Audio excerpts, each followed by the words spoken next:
Hey Marcus, I have a question I'd like to ask you. Yeah, go ahead. Well, I'm thinking about going to Germany this summer. Great. And I need some advice. You're the best person I know to answer my questions since you're German. Thank you. What do you want to know?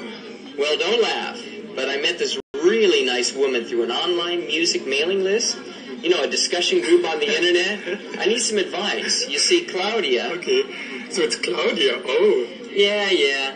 See, she invited me to spend 2 weeks in Germany, and well, I told her I had studied a little bit about the country and language, and she's kind of expecting that I know more than I really do.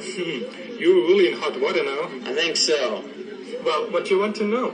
Well, she's planning on introducing me to her parents. Hey, sounds kind of serious. It isn't.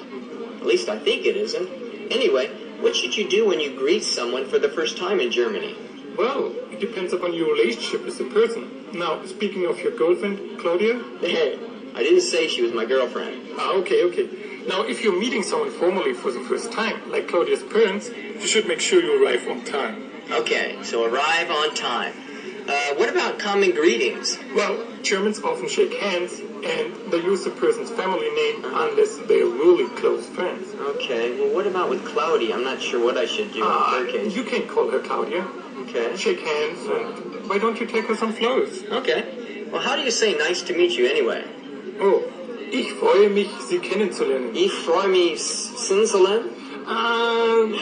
Not exactly. Ich freue mich, Sie kennenzulernen.